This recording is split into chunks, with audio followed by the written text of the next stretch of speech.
بسم اللہ الرحمن الرحیم یا بنی اسرائیل اذکروا نعمتی التی انعمت علیکم وانی فضلتکم علی العالمین واتقوا یوما لا تجزی نفس عن نفس شیئا ولا يقبل منها شفاعة ولا یؤخذ منها عدل ولا هم ینصرون صدق اللہ العظیم رب اشرح لی صدری ویسر لی امری واحلل عقدۃ من لسانی یفقہوا قولی۔ جیسا کہ میں نے عرض کیا تھا، سورہ بقرہ کے 5ویں رکوع سے اور 14ویں رکوع تک تو مسلسل، بلکہ 15ویں رکوع کی بھی پہلی 2 آیات شامل کرنی ہوں گی۔ یہ 10 رکوعوں سے 2 آیات زائد ہیں کہ جن میں خطاب کل کا کل بنی اسرائیل سے ہے۔ البتہ اس میں یہ فرق ہے کہ پہلا رکوع جو ہے وہ ان کو دعوت پر مشتمل ہے، نبی اکرم صلی اللہ علیہ وسلم پر ایمان لانے کی پرزور دعوت۔ بقیہ یہ 9 رکوع جو ہیں یہ ان پر فرد قرارداد جرم ہے جو عائد کی جا رہی ہے۔ ہم نے تمہارے ساتھ یہ احسان و اکرام کیا، تم پر یہ فضل کیا، یہ کرم کیا، تمہیں یہ حیثیت دی، تمہیں یہ مقام دیا، تم نے اس طور سے اپنے اس مشن کی خلاف ورزی کی، اپنے مقام اور مرتبے کو چھوڑ کر اور دنیا پرستی اختیار کی۔ یہ جو 9 رکوع ہیں ان میں بنی اسرائیل کی تاریخ کا تو یوں سمجھیے کہ ایک بہت بڑا حصہ اور نمایاں اس کے فیچرز آئیں گے، لیکن یہ سمجھ لیجئے کہ اصل میں یہ امت مسلمہ کو بھی ایک پیشگی تنبیہ ہے کہ کوئی مسلمان امت جب بگڑتی ہے تو یہ چیزیں اس میں آ جاتی ہیں۔ چنانچہ احادیث موجود ہیں حضور کی، لَيَأْتِيَنَّ عَلَىٰ أُمَّتِي مَا أَتَىٰ عَلَىٰ بَنِي إِسْرَائِيلَ حَزْوَ النَّعْلِ بِالنَّعْلِ، میری امت پر بھی وہ سب حالات وارد ہوں گے جو بنی اسرائیل پر آئے، بالکل ایسے جیسے ایک جوتی دوسری جوتی سے مشابہ ہوتی ہے۔ ایک اور حدیث میں فرمایا لَتَتَّبِعُنَّ سُنَنَ مَنْ قَبْلِكُمْ، تم لازماً اپنے سے پہلوں کی پیروی کرو گے۔ اور اس میں اس حد تک بھی آپ نے وضاحت کر دی کہ اگر وہ سابق امت مسلمہ، سابق امت، اگر وہ گوہ کے بل میں گھسی تھی تم بھی گھسو گے، اور اگر ان میں کوئی بدبخت ایسا اٹھا جس نے اپنی ماں سے زنا کیا تو تم میں سے بھی کوئی شقی ایسا ضرور اٹھے گا جو یہ حرکت کرے گا۔ اس اعتبار سے ان رکوعوں کو پڑھتے ہوئے یہ نہ سمجھیے یہ اگلوں کی داستان ہے، پچھلوں کی کہانیاں ہیں، نہیں۔ خوش طرح باشد کے سر دل براں، گفت آیت در حدیث دیگراں، یہ ہمارے لیے ایک آئینہ ہے اور ہمیں ہر مرحلے پر سوچنا ہوگا، دروں بینی کرنی ہوگی، انٹروسپیکشن، کہ کہیں اسی گمراہی میں ہم مبتلا تو نہیں۔ دیکھتے جائیے گا۔ دوسرا نقطہ پہلے سے یہ سمجھ لیجئے، یہ جو 2 آیتیں میں نے 6 رکوع کی تلاوت کی ہیں، بعین ہی یہی 2 آیتیں 15ویں رکوع میں آئیں گی، اور اس کو یوں سمجھیے کہ یہ 2 بریکٹس ہیں۔ 9 رکوعوں کا مضمون ان 2 بریکٹس کے درمیان ہے۔ یہ 2 آیتیں یہاں سے بریکٹ شروع ہو رہی ہیں، وہ 2 آیتیں ان پر بریکٹ ختم ہو رہی ہیں، بعین ہی وہی آیات۔ ایک آیت میں تو شوشے کا بھی فرق نہیں، دوسری آیت میں صرف ترتیب بدلی ہے، مضمون وہی ہے۔ اس کے مابین جو کچھ ہے، اس سے باہر یہ جو 5واں رکوع تھا، اس کے مضامین گویا کہ ضرب کھا رہے ہیں بریکٹ کے اندر کے سارے مضامین سے۔ یہ حساب کا بہت ہی عام فہم سا قاعدہ ہے، بریکٹ کے باہر کوئی رقم لکھی ہوئی ہے جس کے بعد کوئی زبر، کوئی جمع یا تفریق اگر نہیں ہے تو وہ ضرب کھائے گی، بریکٹ کے اندر جتنی بھی ویلیوز ہیں ان کے ساتھ ضرب کھائے گی۔ تو گویا کہ ہر قدم پر حضور پر دعوت، ایمان لانے کی دعوت اس پورے معاملے میں موجود ہے، اس لیے کہ اس میں بعض آیتیں ایسی آ گئی ہیں، ایک زیادہ نمایاں ایک کم نمایاں، جن سے کچھ لوگوں کو بغالتا ہوا یا کچھ لوگوں نے فتنہ پیدا کیا جان بوجھ کر۔ یہ فتنہ ایک بار پیدا ہوا تھا اکبر کے زمانے میں، دین الہی کی شکل میں، کہ صرف خدا کو مان لینا، آخرت کو مان لینا اور نیک اعمال کرنا نجات کے لیے کافی ہے، کسی رسول پر ایمان لانا ضروری نہیں ہے۔ یہ صوفیہ میں بھی یہ فتنہ بہت بڑے پیمانے پر آیا، مسجد مندر ہکڑو نور، مسجد میں اور مندر میں ایک ہی نور ہے، سب مذاہب ایک ہی ہے۔ سارا فرق جو ہے شریعتوں کا ہے، عبادت کے ظاہری شکل کا ہے، وہ ہے رسولوں سے متعلق۔ رسولوں کو بیچ میں سے نکال دیجئے تو یہ دین الہی رہ جائے گا، اللہ کا دین۔ اتنا بڑا فتنہ تھا کہ جب ہندوستان میں سیاسی اعتبار سے، حکومت کے اعتبار سے مسلمانوں کا اقتدار چوٹی پر تھا، کلائمیکس پر، اکبر اعظم، اس وقت یہ دین الہی کا فتنہ اٹھا کہ دین محمدی کا اب دور ختم ہو گیا۔ وہ 1000 سال کے لیے تھا، 1000 سال پورے ہو گئے، اب الف ثانی ہے، دوسرا 1000 سال ہے، اس کے لیے نیا دین ہے۔ اسے دین اکبری بھی کہا گیا اور دین الہی بھی کہا گیا۔ اور اس میں ایک آیت آئے گی جس سے استدلال کیا ہے کچھ لوگوں نے۔ اس صدی میں پھر یہ فتنہ اٹھا تھا گاندھی کے فلسفے کے ذریعے سے، اور ایک بہت بڑا نابغہ انسان مسلمانوں میں سے، بہت بڑا نابغہ، جینیس، ابوالکلام آزاد، وہ بھی اس فتنے کا شکار ہو گیا۔ متحدہ قومیت، چنانچہ گاندھی اپنی پرارتھنا میں کچھ قرآن کی تلاوت بھی کراتا تھا، کچھ گیتا بھی پڑھواتا تھا، کچھ اپنشدوں سے، کچھ بائبل سے، کچھ گرو گرنتھ سے۔ معلوم ہو یہ سب ٹھیک ہے، سب ایک ہے، سب لوگوں کو ایک ہونا چاہیے، ایک قوم ہونا چاہیے۔ مذہب تو انفرادی معاملہ ہے، کوئی مسجد میں چلا جائے، کوئی مندر میں چلا جائے، گردوارے میں چلا جائے، کوئی چرچ میں چلا جائے، کوئی سینیگاگ میں چلا جائے، کیا فرق واقع ہوتا ہے؟ اس کا توڑ یہی ہے کہ سمجھ لیجئے یہ جو 7 آیتیں ہیں 5ویں رکوع کی، یہ ہے بریکٹ کے باہر، اور یہ ضرب کھا رہی ہے مسلسل۔ اس بریکٹوں کے درمیان جتنی بھی مضمون آ رہا ہے وہ سب ان کے تابع ہوگا۔ گویا کہ جہاں تک حضور پر ایمان لانے کا معاملہ ہے وہ انڈرسٹوڈ سمجھا جائے گا، مقدر سمجھا جائے گا ہر مرحلے پر ان 2 بریکٹوں کے مابین۔ اب چلیے بسم اللہ۔ یا بنی اسرائیل اذکروا نعمتی التی انعمت علیکم وانی فضلتکم علی العالمین۔ اے اسرائیل کی اولاد، یاد کرو میرے اس انعام کو جو تم پر ہوا، اس کی وضاحت میں کر چکا ہوں، لیکن یہاں جو الفاظ آ رہے ہیں بہت زوردار۔ وَأَنِّي فَضَّلْتُكُمْ عَلَى الْعَالَمِينَ، میں نے تمہیں فضیلت عطا کی تمام جہانوں پر۔ یہاں ایک قاعدہ نوٹ کر لیجئے، عربی نحو کا قاعدہ یہ ہے کہ کہیں ظرف جس میں کوئی شے ہے، ظرف کی جمع لے لیتے ہیں، مراد ہوتا ہے مظروف، ظرف کے اندر جو شے ہے اس کی جمع۔ تمام جہانوں پر فضیلت، کیا فرشتوں پر بھی فضیلت؟ نہیں، جہان والوں پر، تمام اقوام عالم پر تمہیں فضیلت عطا کی، یہ مطلب ہے اس کا۔ تمام عالموں پر، تمام جہانوں پر، یعنی تمام جہان والوں پر، اس انسان عالم انسانیت کے اندر جتنے بھی مختلف گروہ ہیں، نسلیں ہیں، طبقات ہیں، ان میں فضیلت۔ وَاتَّقُوا يَوْمًا لَا تَجْزِي نَفْسٌ عَن نَفْسٍ شَيْئًا، میں عرض کر چکا ہوں، اب تیسری مرتبہ پھر عرض کر رہا ہوں، اصل شیخ آخرت، محاسبہ آخرت، یہ مستحضر ہوگا تو انسان سیدھا رہے گا۔ اس میں کمزوری آ جائے، ضعف آ جائے تو باقی ایمان باللہ، ایمان بالرسالت، یہ نہ معلوم کیا کیا شکلیں اختیار کر لیں۔ دیکھیے اس آیت کے اندر 4 اعتبارات سے محاسبہ آخرت کا زور ہے۔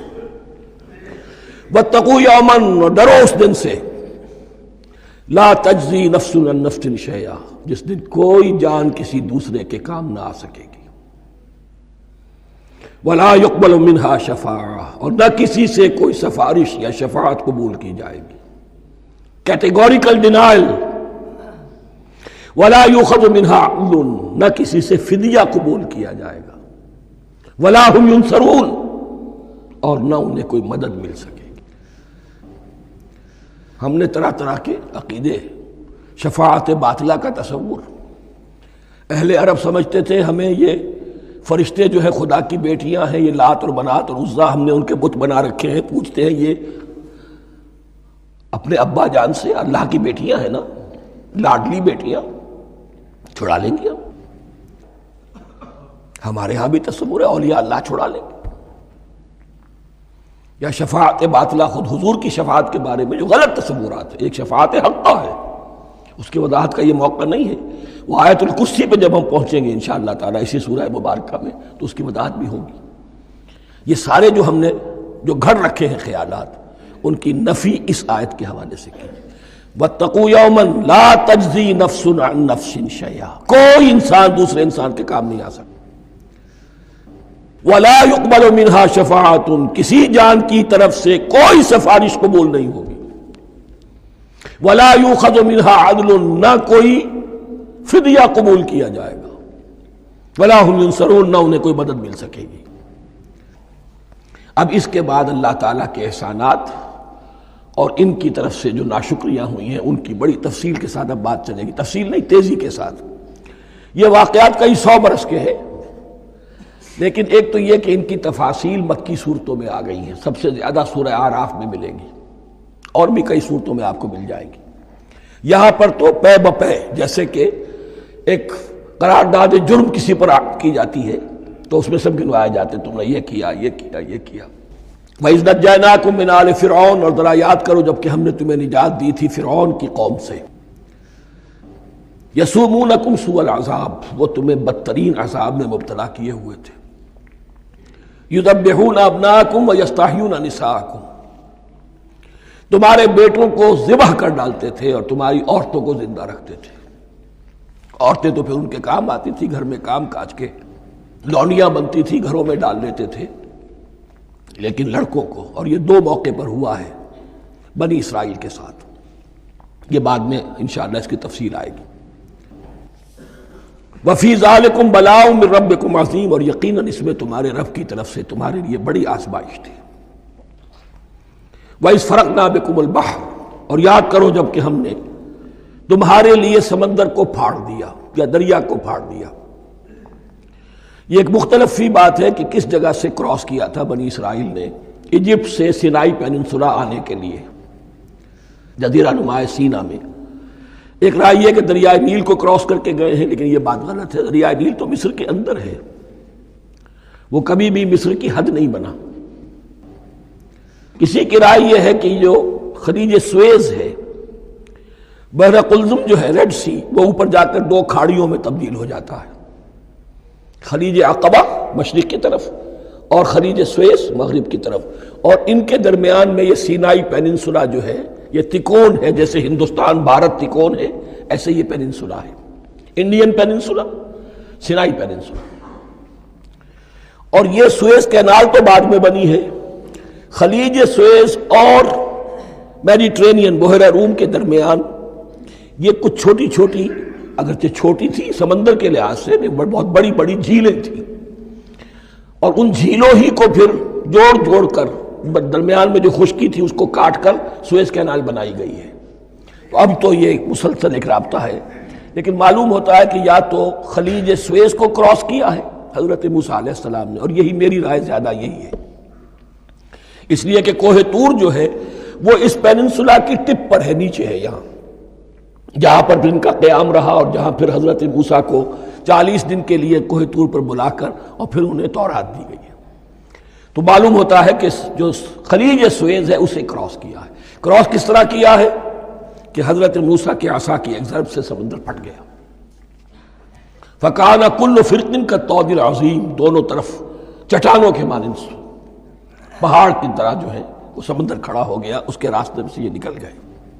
اور پھر جب فرعون اور اپنا لشکر لے کر جب آیا ہے، اس نے سوچا ہم بھی نکل جائیں، وہ غرق ہو گئے، اس لیے کہ دونوں طرف کا پانی آپس میں مل گیا۔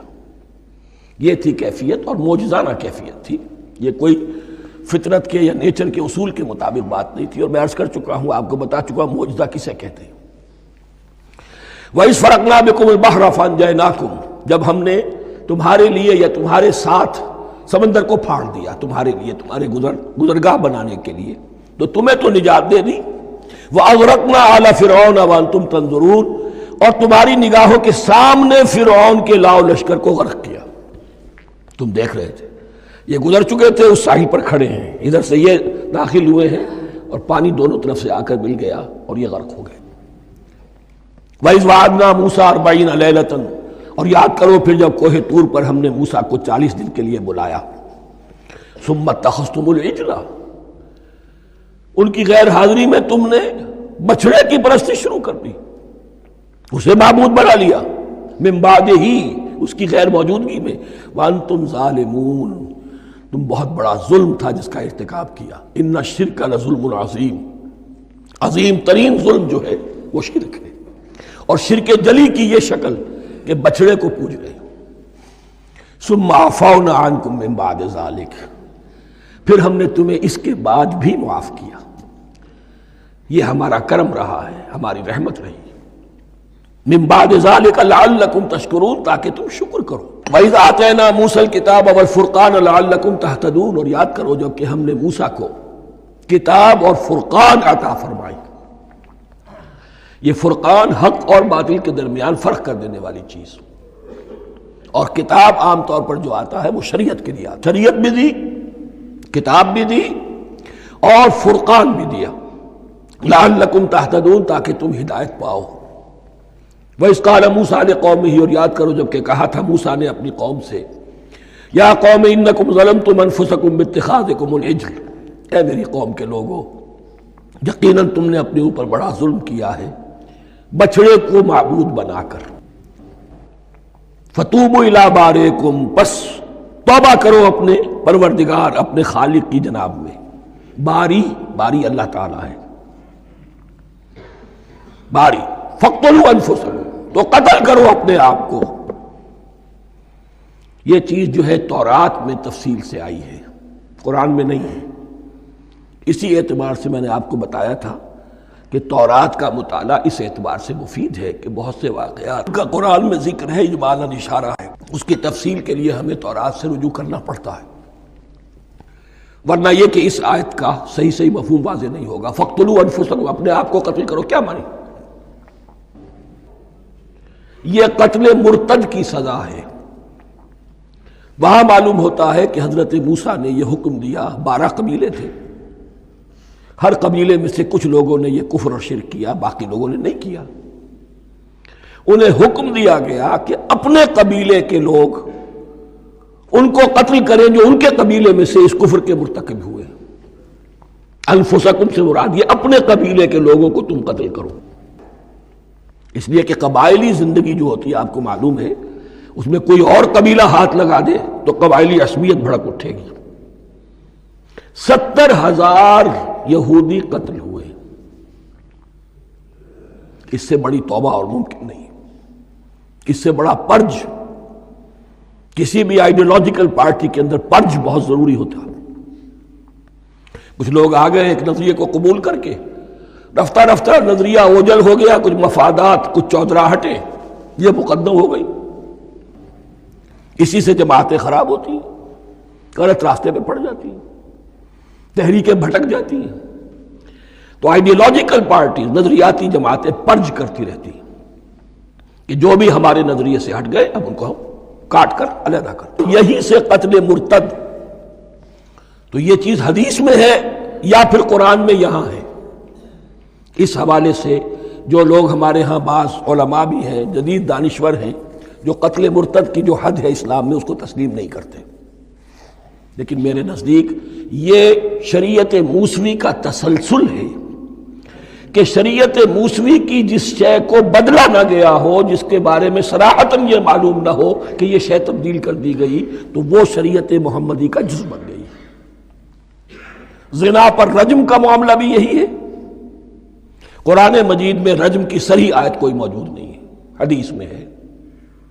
قرآن مجید میں مرتد کے قتل کے لیے کوئی آیت موجود نہیں ہے، حدیث میں ہے، سنت میں ہے، اور دونوں کی کا جو منبع ہے وہ اصل میں تورات ہے۔ اس بات کو اچھی طرح نقل کر دیجئے، یہ جگہ اکثر لوگ جو ہے یہاں بہت سرسری طور سے گزر جاتے ہیں، یہ بہت اہم ہے، اور اس کے لیے تورات کی طرف رجوع کیجئے۔ 70,000، 6 لاکھ کل تھے جب یہ مصر سے نکلے ہیں، 6 لاکھ تھے۔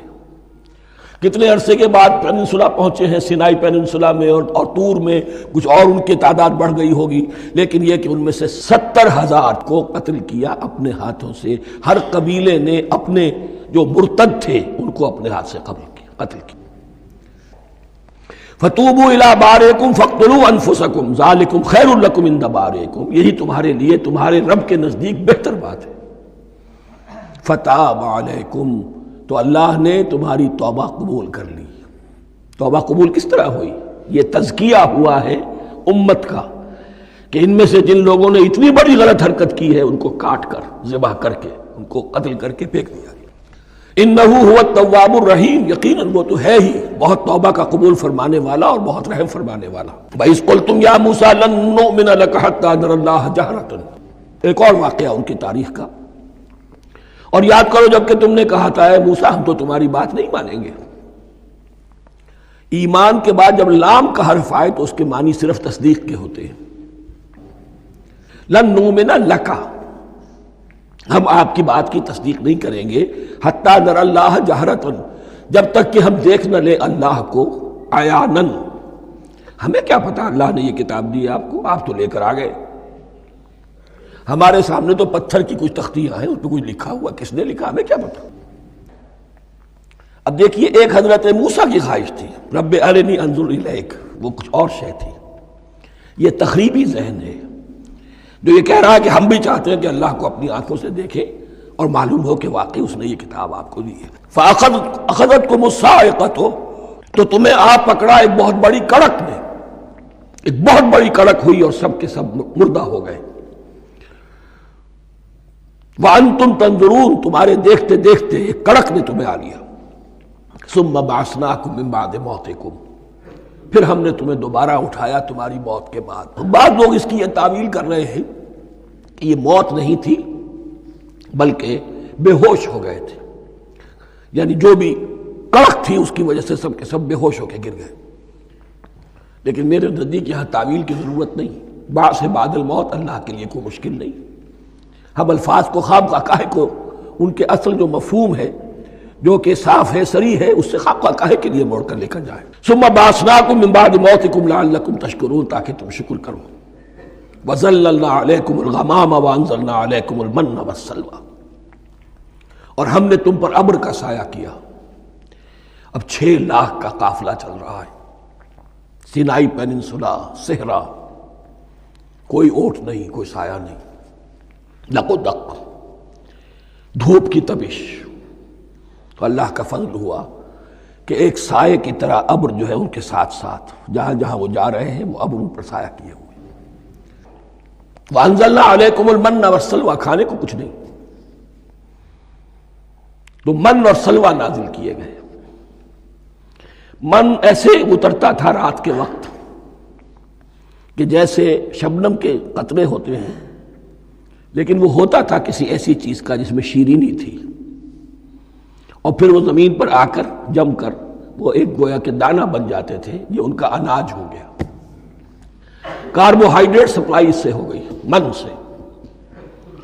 اور سلوہ ایک خاص قسم کا پرندہ بٹیر کی شکل کا جو بے پناہ بڑی تعداد میں ان کے بڑے بڑے جھنڈ آتے تھے شام کے وقت، اور وہ ان کے ڈیرا جہاں ہوتا تھا اس کے گرد وہ اتر آتے تھے، اور رات کی تاریکی میں یہ آسانی سے ان کو پکڑتے تھے، ان کو کھاتے تھے بھون کر، اور یہ ان کی پروٹین ہو گئی۔ پوری غذا جو ہے اللہ تعالیٰ نے ان کو فراہم کر دی۔ وَأَنزَلْنَا عَلَيْكُمُ الْمَنَّ وَالسَّلْوَىٰ كُلُوا مِن طَيِّبَاتِ مَا رَزَقْنَاكُمْ، کھاؤ ان پاکیزہ چیزوں کو جو ہم نے تمہیں عطا کی ہیں۔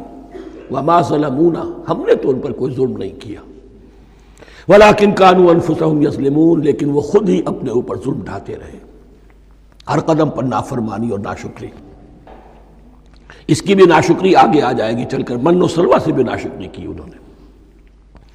وَإِذْ قُلْنَا ادْخُلُوا هَٰذِهِ الْقَرْيَةَ فَكُلُوا مِنْهَا حَيْثُ شِئْتُمْ رَغَدًا وَادْخُلُوا الْبَابَ سُجَّدًا وَقُولُوا حِطَّةٌ نَغْفِرْ لَكُمْ خَطَايَاكُمْ، اور یاد کرو جب کہ ہم نے تم سے کہا تھا اس شہر میں داخل ہو جاؤ اور پھر کھاؤ اس میں سے بافراغت جہاں سے چاہو جو چاہو، لیکن دیکھنا دروازے میں داخل ہونا جھک کر،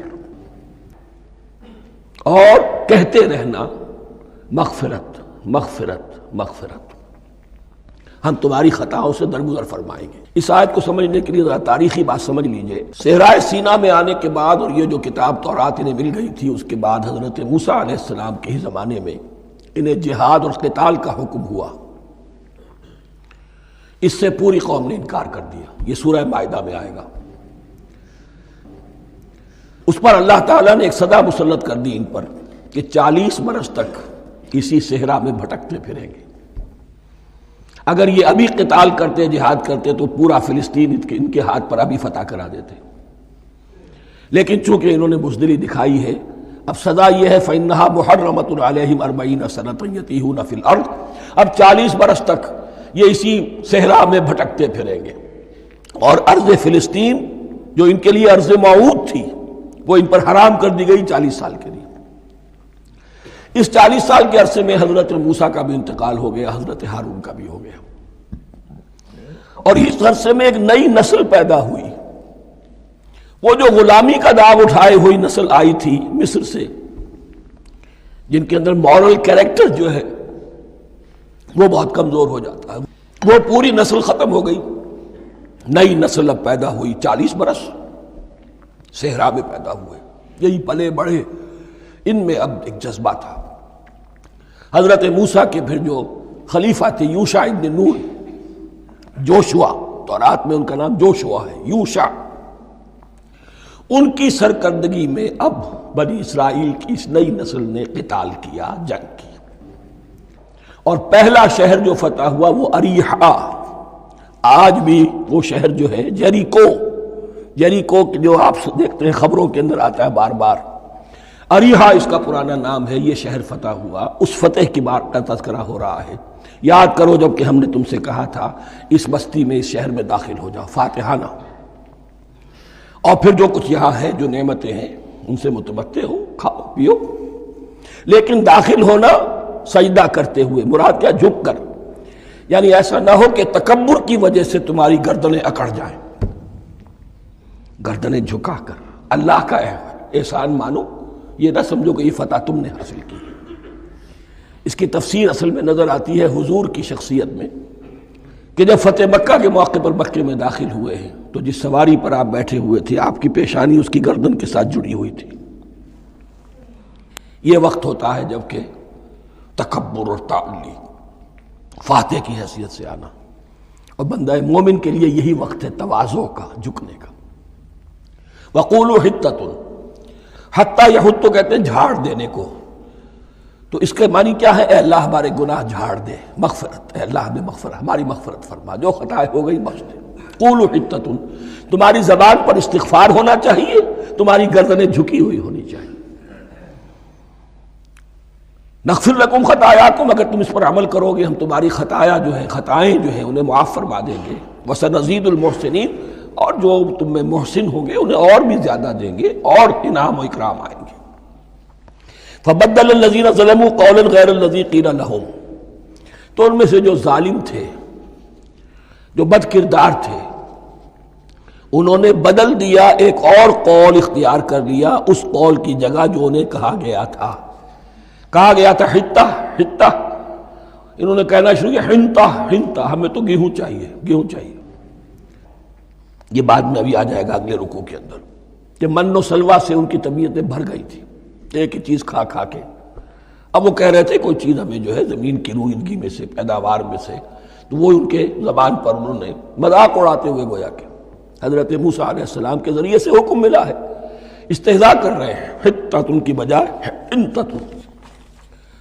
فانزلنا علی الذین ظلموا رجزا من السماء بما كانوا یفسقون، تو جن لوگوں نے یہ حرکت کی تھی ان پر ہم نے آسمان سے ایک بہت بڑا عذاب نازل کیا۔ تورات سے معلوم ہوتا ہے کہ پلیگ آئی، اور جنہوں نے یہ حرکت کی تھی وہ سب کے سب ہلاک ہو گئے جریکو کے اندر، بما كانوا یفسقون، بسبب اس نافرمانی کے جو انہوں نے کی۔ وَإِذِ اسْتَسْقَىٰ مُوسَىٰ لِقَوْمِهِ فَقُلْنَا اضْرِب بِّعَصَاكَ الْحَجَرَ، اب یہ پھر صحرائے سینا کا واقعات آ رہے ہیں، ان میں ترتیب زمانی نہیں ہے، اور یہاں کی فتح جو ہے حضرت موسیٰ کے بعد ہے، لیکن اب یہاں پہ پھر ابھی وہ جو صحرائے تیہ میں جب بھٹک رہے تھے پھر اس کا ذکر ہے۔ وَإِذِ اسْتَسْقَىٰ مُوسَىٰ لِقَوْمِهِ فَقُلْنَا اضْرِب بِّعَصَاكَ الْحَجَرَ، اور جب کہ موسیٰ کی قوم نے موسیٰ سے پانی طلب کیا، اب صحرا میں آپ کو معلوم ہے جہاں پڑاؤ تھا اب وہاں پانی نہیں ہے، 6 لاکھ ہو 7 لاکھ ہو، کتنے افراد ہو، پانی چاہیے۔ وَإِذِ اسْتَسْقَىٰ مُوسَىٰ لِقَوْمِهِ فَقُلْنَا اضْرِب بِّعَصَاكَ الْحَجَرَ، تو ہم نے کہا کہ اپنے عصا سے ضرب لگاؤ چٹان پر۔ فانفجرت منہ اثنتا عشرۃ عینا، تو اس سے 12 چشمے پھوٹ بہے۔ فجر کہتے ہیں کسی شے کے پھٹ کر کوئی چیز برآمد ہو۔ فجر جو ہوتی ہے، فجر کا وقت رات کی تاریکی کا پردہ چاک ہوتا ہے اور سپیدہ سحر نمودار ہوتا ہے۔ فانفجرت منہ اثنتا عشرۃ عینا، تو 12 چشمے پھوٹ بہے۔ قد علم کل اناس مشربہم، یہاں اناس سے کیا مراد ہے؟ ہر قبیلہ، ہر قبیلے نے اپنا گھاٹ معین کر لیا۔ 12 قبیلے تھے، اگر علیحدہ علیحدہ نہ ہوتا معاملہ، 12 چشمے اسی لیے دیے گئے کہ لڑے نہ جھگڑے نہ۔ پانی تو بہت بڑی چیز ہے، کہیں پانی پینے پلانے پہ جھگڑا اور کہیں گھوڑا آگے بڑھانے پہ جھگڑا، یہ تو قبائلی زندگی کے اندر ہوتی ہی چیزیں۔ تو اس اعتبار سے اللہ تعالیٰ نے ان کے لیے یہ سہولت کی کہ 12 چشمے پھوٹ بہے۔ قد علم کل اناس مشربہم، ہر ایک نے اپنا گھاٹ جان لیا، معین کر لیا۔ کلوا واشربوا من رزق اللہ، گویا کہ کہہ دیا گیا کہ کھاؤ اور پیو اللہ کے رزق میں سے۔ ولا تعثوا فی الارض مفسدین، اور زمین میں فساد مچاتے نہ پھرو۔ کھانے پینے کے لیے پانی بھی ادھر آ گیا، کھانے کے لیے من و سلوہ آ گیا۔ اب دیکھیے ان کی ناشکری۔ وَإِذْ قُلْتُمْ يَا مُوسَىٰ لَن نَّصْبِرَ عَلَىٰ طَعَامٍ وَاحِدٍ، یاد کرو جب کہ تم نے کہا تھا اے موسیٰ ہم ایک کھانے پر تو صبر نہیں کر سکتے، کھا کھا کے بکتا گئے ہیں من و سلوہ۔ فَادْعُ لَنَا رَبَّكَ، تو ذرا اپنے رب سے دعا کرو، پکارو ہمارے لیے اپنے رب کو۔ یخرج لنا، وہ نکالے ہمارے لیے، مما تنبت الارض، زمین کی روئیدگی اور پیداوار میں سے، نباتات ارضی میں سے، من بقلہا، اس کی ترکاریاں، وقصائہا، اور ککڑیاں، کھیرے اور ککڑیاں، ان سب کے لیے یہ لفظ ہے۔ وفومہا، ایک ترجمہ گیہوں کیا گیا ہے لیکن میرے نزدیک زیادہ صحیح ترجمہ ہے لہسن، اور سرائے کی زبان میں بھی اور ممکن ہے کہ سندھی میں بھی ہو تھوم، تھوم کہتے ہیں لہسن کو، یہ فوم کی بدلی ہوئی شکل ہے، اس لیے کہ یہی علاقہ ہے جس میں عرب آئے تھے، تو عربوں کی زبان کے بہت سے الفاظ جو ہیں اس سرائے کی زبان میں خاص طور پر وہ بہت زیادہ، تو تھوڑی سی شکل بدل کر وہ کافی تعداد میں موجود ہے۔ وعدسہا، اور دال خاص طور پر مسور کی، وبصلہا، اور پیاز۔ اب جو چٹخارے جس سے بنتے ہیں سالن کے، ان کی زبانیں وہ چٹخارے مانگ رہی۔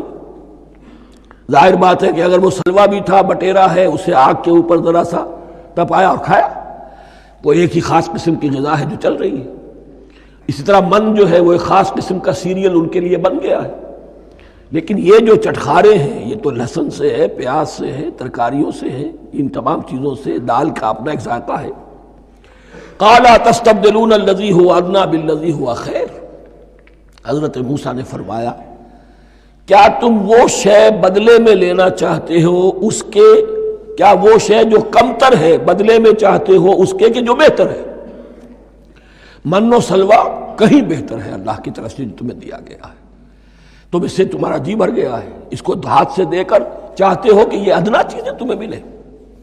اہبتو مصرن، اب یہ لفظ آ گیا اہبتو، اب ظاہر بات ہے یہ آسمان سے زمین پر اترنے کے لیے لفظ نہیں ہے اہبتو، یہاں اس کا ترجمہ صحیح ہوگا سیٹل ڈاؤن سم ویئر۔ اگر زمین کی یہ چیزیں چاہیے تو کہیں سیٹل ہو جاؤ اور کاشت کرو، بیج ڈالو، آبیاری کرو، یہ ساری چیزیں تمہیں مل جائیں۔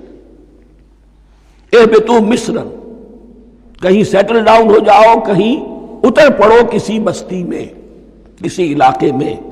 فَإِنَّ لَكُمْ مَا سَأَلْتُمْ، تمہیں مل جائے گا جو کچھ کہ تم نے مانگا۔ وَضُرِبَتْ عَلَيْهِمُ الذِّلَّةُ وَالْمَسْكَنَةُ وَبَاءُوا بِغَضَبٍ مِّنَ اللَّهِ، اب یہ ہے ان کی وہ خباثتیں، ان کے وہ ناشکریاں، ان کی وہ معصیتیں، ان پر جو آخری حکم دیا جا رہا ہے، جو اگر آپ برا نہ مانیں تو میں عرض کروں گا آج یہود پر اتنا اپلیکیبل نہیں ہے جتنا مسلمانوں پر ہے۔ ضربت علیہم الذلۃ والمسکنۃ وباؤوا بغضب من اللہ، ذلت اور مسکنت، کم ہمتی ان پر تھوپ دی گئی۔ ضربت علیہم، it was heaped upon them، the humiliation was heaped upon them. ضربت علیہم الذلۃ والمسکنہ وباؤوا بغضب من اللہ، اور وہ اللہ کا غضب لے کر لوٹے۔ وہی امت جس کے بارے میں فرمایا وانی فضلتکم علی العالمین، اسی امت کا پھر یہ حشر ہوا۔ کیوں ہوا؟ نافرمانی۔ تمہیں کتاب دی تھی کہ تم پیروی کرو، تمہیں کتاب دی تھی کہ اسے قائم کرو۔ وَلَوْ أَنَّ أَهْلَ الْكِتَابِ أَقَامُوا التَّوْرَاةَ وَالْإِنْجِيلَ وَمَا أُنزِلَ إِلَيْهِم مِّن رَّبِّهِمْ لَأَكَلُوا مِن فَوْقِهِمْ وَمِن تَحْتِ أَرْجُلِهِمْ، اگر یہ تورات اور انجیل کو قائم کرتے، نافذ کرتے، تو نعمتیں زمین بھی اگلتی، ان کے قدموں کے نیچے سے نعمتیں جو ہیں وہ پھوٹتی، اور ان کے سروں کے اوپر سے بھی بارش ہوتی نعمتوں کی۔ لیکن اگر تم نے اس کو چھوڑ کر اپنی خواہشات، اپنے نظریات، اپنے خیالات، اپنا تمرد، اپنی سرکشی، اپنی حاکمیت، اپنی مصلحتیں، اپنی عقل، اس کو بالا تر کیا، تو پھر جو قوم اللہ کے قانون کی، اللہ کی ہدایت کی، اللہ کی کتاب کی امین ہوتی ہے دنیا میں، وہ اللہ کی ریپرزنٹیٹو ہوتی ہے، نمائندہ ہوتی ہے۔ اگر وہ اپنے عمل سے مس ریپرزنٹ کرے اللہ کو، تو وہ کافروں سے بڑھ کر مغضوب اور کافروں سے بڑھ کر مبغوض ہو جاتی ہے، مغضوب بھی مبغوض بھی۔ اس لیے کافروں کو تو دین پہنچانا تمہارے ذمہ تھا، تم نے دین ان کو کیا پہنچانا تھا، تم تو خود دین سے منحرف ہو گئے۔ آج اس جگہ پر امت مسلمہ کھڑی ہے کہ 1.25 بلین یا 1.5 بلین، 125 کروڑ عزت نام کی شے نہیں ہے، کہ عزت نام تھا جس کا گئی تیمور کے گھر سے، سارے معاملات دنیا کے G7 G15 کے ہاتھ میں ہیں، سیکیورٹی کونسل اس کے پرماننٹ ممبر کا ویٹو ہے، اور نہ سیکیورٹی کونسل میں اور نہ کہیں کسی G7 میں، نہ G9 میں، نہ G15 میں کوئی مسلمان ملک نہیں۔ کشنمی پرست کی بھیا کیستی، ہماری اپنی پالیسیز کہیں اور طے ہوتی ہیں، ہمارے اپنے بجٹ کہیں اور بنتے ہیں، ہماری صلح اور جنگ کسی اور کے اشارے سے ہوتی ہے۔ ریموٹ کنٹرول، یہ ذلت اور مسکنت۔ آپ کے ریڈیو پر، ٹیلی ویژن پر خبریں آتی رہیں کہ اتنے مسلمانوں کے ساتھ یہ کر دیا، اتنی مسلمان عورتوں کی بے حرمتی کر دی، لیکن یہاں ہم بیٹھے ہوئے اپنے اپنے دھندوں میں، اپنے اپنے کاروبار میں، اپنی اپنی ملازمتوں میں، اپنے اپنے کیریئرز میں، دنیا میں کیا کچھ ہو رہا ہے۔ بہرحال اس وقت یہ جو ہے، میں نے جیسا کہ عرض کیا تھا کہ یہ ہے تاریخ بنی اسرائیل کی، لیکن خوشترا باشد کے سر دل براں، گفت آیت در حدیث دیگراں، یہ ہمارا نقشہ ہے آج اس آیت میں۔ ضربت علیہم الذلۃ والمسکنۃ وباؤوا بغضب من اللہ، اور یہ کیوں؟ ذالک بانہم کانوا یکفرون بآیات اللہ، یہ اس لیے کہ وہ اللہ کی آیات کا انکار کرتے رہے۔ وَيَقْتُلُونَ النَّبِيِّينَ بِغَيْرِ الْحَقِّ، اللہ کے نبیوں کو ناحق قتل کرتے رہے۔ ہمارے ہاں بھی مجددین امت میں سے کتنے ہیں جو جیلوں میں ڈالے گئے، جن کو ایسی ایسی مار پڑی ہے کہ کہا جاتا ہے کہ ہاتھی کو بھی وہ مار پڑتی تو برداشت نہ کرتا۔ احمد ابن حنبل کے ساتھ کیا ہوا؟ ابو حنیفہ جیل میں انتقال کیا، امام مالک کے کندھے کھینچ دیے گئے، اتار دیے گئے، منہ کالا کر کے اور اونٹ پر بٹھا کر پھرایا گیا۔ امام دار الہجرہ شیخ احمد سرہندی جیل میں رہے، سید احمد بریلوی اور ان کے ساتھیوں کو خود مسلمانوں نے تہہ تیغ کیا ہے۔ بہرحال یہ داستانیں ہیں، اب نبی تو کوئی نہیں آئے گا، ان کے ہاں نبی تھے، ہمارے ہاں مجددین ہیں، علماء حق ہیں، جیسے کہ حدیث بھی ہے علماء امتی کا انبیاء بنی اسرائیل، تو جو انہوں نے انبیاء کے ساتھ کیا ہم نے مجددین اور علماء کے ساتھ کیا۔ ذالک بما عصوا وکانوا یعتدون، اور یہ ہوا ان کی نافرمانیوں کی وجہ سے اور حد سے تجاوز کرنے کی وجہ سے۔ اللہ تعالیٰ تو ظالم نہیں ہے، اللہ نے تو اونچا مقام دیا تھا، ہمیں بھی خیر امت قرار دیا، کنتم خیر امت اخرجت للناس تأمرون بالمعروف وتنہون عن المنکر وتؤمنون باللہ. اب اگر ہم نے وہ اپنا مشن چھوڑ دیا تو ذلت اور مسکنت وہ ہمارا مقدر بن گئی. اللہ کا قانون اور اللہ کا عدل بے لاگ ہے، وہ فرام امہ ٹو امہ چینج نہیں ہوتا. سنت اللہ جو ہے لن تجد لسنت اللہ تحویلا ولن تجد لسنت اللہ تبدیلا. اللہ کی سنت بدلتی نہیں. بنی اسرائیل کا جو حشر ہوا آج وہ ہمارا ہو رہا ہے. بہرحال اس پر میری جو کتاب ہے سابق اور موجودہ مسلمان امتوں کا ماضی حال اور مستقبل، اس کا مطالعہ کیجیے. اب آ گئی وہ آیت کہ جس سے استدلال کیا گیا ہے کہ ایمان بالرسالت نجات کے لیے ضروری نہیں ہے. ان الذین آمنوا والذین ہادوا والنصارى والصابئین من آمن باللہ والیوم الآخر وعمل صالحا فلہم اجرہم عند ربہم ولا خوف علیہم ولا هم یحزنون.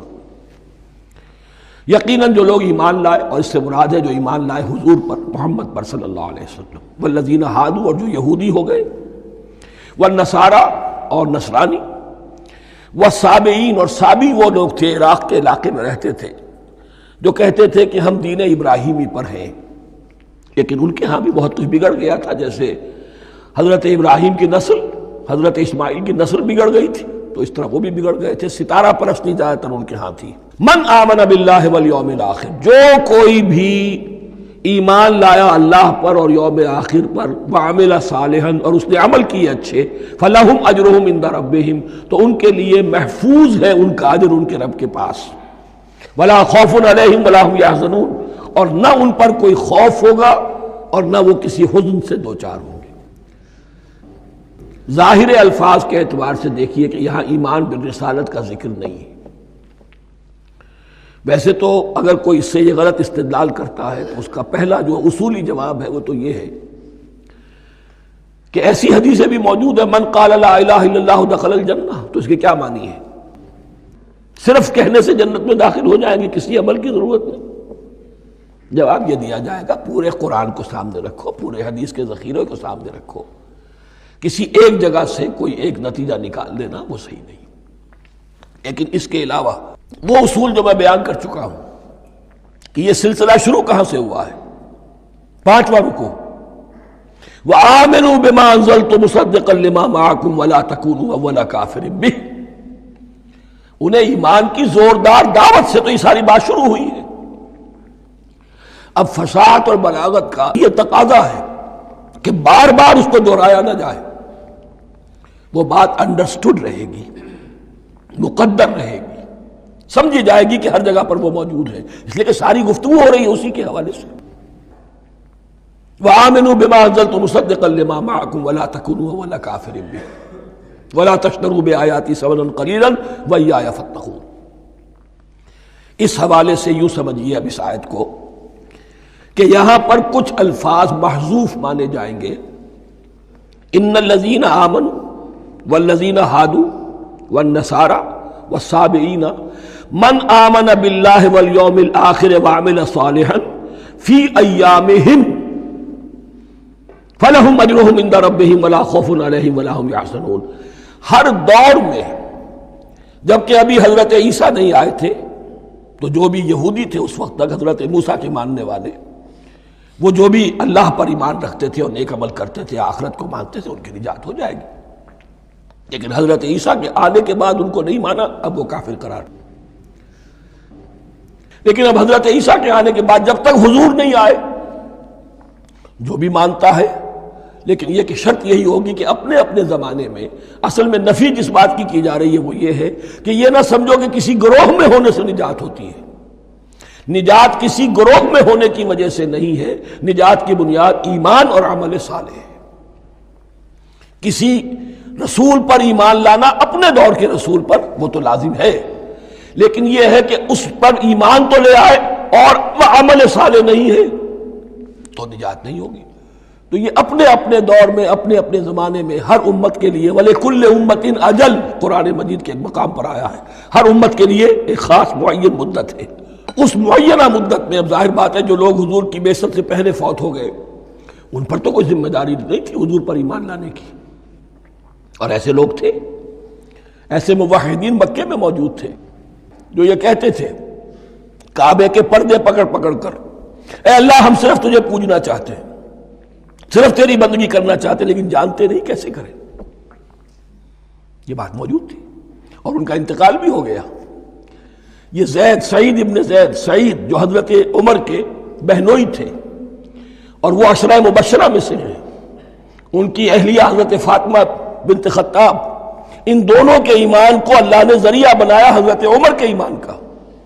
اور یہ والد تھے سعید کے زید، وہ یہ کہتے ہوئے دنیا سے چلے گئے حضور کی ابھی بعثت ہی نہیں ہوئی تھی، اے اللہ میں صرف تیری بندگی کرنا چاہتا ہوں، کیسے کروں یہ نہیں جانتا۔ اسی کو ذہن میں رکھیے، اہدنا الصراط المستقیم جو میں نے کہا تھا، ایک سلیم الفطرت انسان، سلیم العقل انسان توحید تک پہنچ جاتا ہے، آخرت کو پہچان لیتا ہے، لیکن اب کیا کروں؟ اس شریعت کے لیے، ان احکام کے لیے وہ دستے سوال دراز کرنے پر مجبور ہے۔ الحمدللہ رب العالمین الرحمن الرحیم مالک یوم الدین ایاک نعبد و ایاک نستعین اہدنا الصراط المستقیم۔ اسی صراط المستقیم کی دعا کا یہ جواب اب آئے گا، شروع ہوگا سورہ بقرہ سے، یہ کرو یہ نہ کرو، یہ فرض ہے، یہ تم پر لازم کیا گیا، یہ چیز حرام کی گئی، وغیرہ وغیرہ۔ ان الذين آمنوا والذين هادوا والنصارى والصابئين من آمن بالله واليوم الآخر وعمل صالحا، اور محذوف الفاظ فی ازمنتہم، اپنے اپنے زمانے میں، یا فی ایامہم، فلہم اجرہم عند ربہم ولا خوف علیہم ولا هم یحزنون۔ وَإِذْ أَخَذْنَا مِيثَاقَكُمْ وَرَفَعْنَا فَوْقَكُمُ الطُّورَ، اور ذرا یاد کرو جب کہ ہم نے تم سے عہد لیا، قول و قرار لیا، اور تمہارے اوپر اٹھا دیا طور کو، پہاڑ کو۔ جب تورات دی گئی تو اس وقت ایک کیفیت معجزانہ طور پر ایسی پیدا کی گئی، ان کے اوپر ایک روب ڈالنے کے لیے اور خشیت قلب میں پیدا کرنے کے لیے کوہ طور اٹھا کر معلق کر دیا گیا۔ اس وقت کہا گیا خذوا ما آتیناکم بقوۃ، تو اس قول و قرار کے وقت ایک معجزے کی شکل یہ ہوئی تھی۔ وَإِذْ أَخَذْنَا مِيثَاقَكُمْ وَرَفَعْنَا فَوْقَكُمُ الطُّورَ خُذُوا مَا آتَيْنَاكُمْ بِقُوَّةٍ وَاذْكُرُوا مَا فِيهِ لَعَلَّكُمْ تَتَّقُونَ، پکڑو اس کو مضبوطی کے ساتھ جو ہم نے تمہیں دیا ہے، اس حدیث، اس کتاب کو، تورات کو، اس شریعت کو، ان احکام کو۔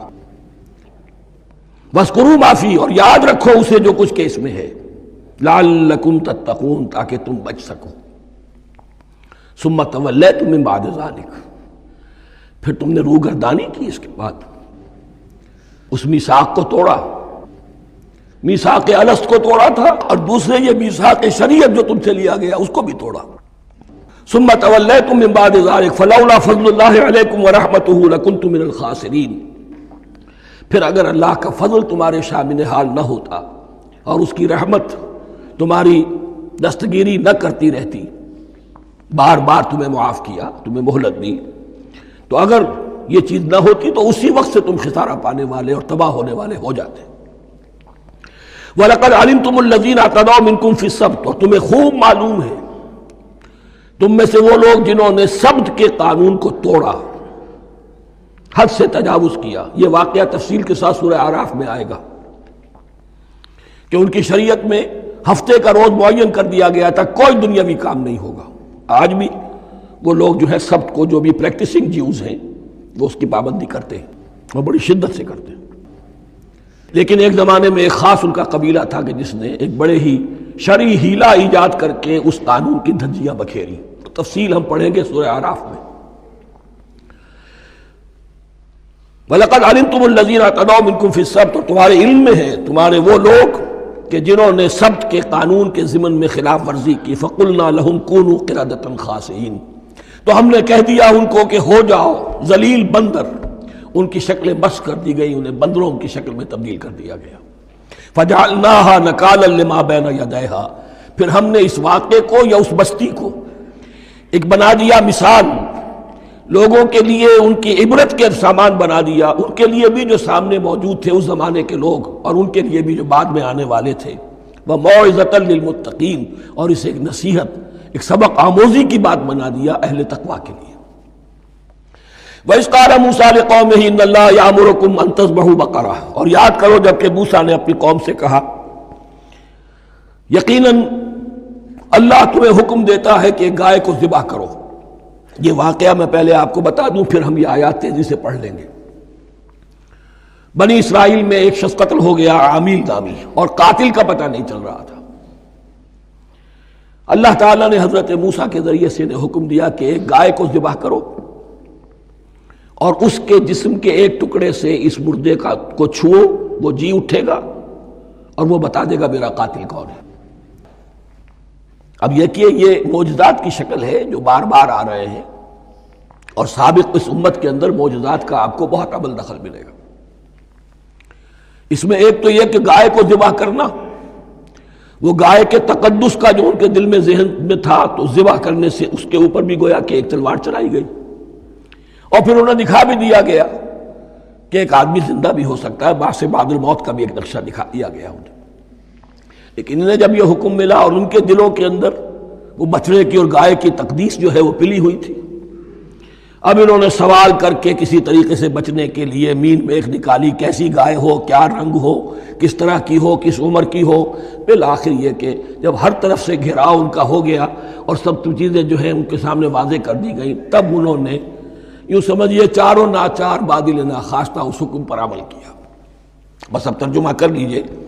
وَإِذْ قَالَ مُوسَىٰ لِقَوْمِهِ إِنَّ اللَّهَ يَأْمُرُكُمْ أَن تَذْبَحُوا بَقَرَةً، اور یاد کرو جب کہ موسیٰ نے کہا اپنی قوم سے کہ اللہ حکم دیتا ہے تمہیں کہ ایک گائے کو ذبح کرو۔ قَالُوا أَتَتَّخِذُنَا هُزُوًا، انہوں نے کہا کیا آپ ہمارے ساتھ کوئی ٹھٹھا کر رہے ہیں، مذاق اڑا رہے ہیں، یہ کیا بات آپ کہہ رہے ہیں؟ قَالَ أَعُوذُ بِاللَّهِ أَنْ أَكُونَ مِنَ الْجَاهِلِينَ، فرمایا میں اللہ کی پناہ طلب کرتا ہوں اس سے کہ میں جاہلوں میں سے ہو جاؤں، کہ میں ان دین کے معاملات کے اندر استہزاء اور تمسخر کو شامل کر دوں۔ قالوا ادع لنا ربك يبين لنا ما هي، اب انہوں نے کہا اچھا ایسی بات ہے تو ذرا اپنے رب سے دعا کیجئے کہ وہ ہم پر واضح کر دے کہ وہ کیسی ہو۔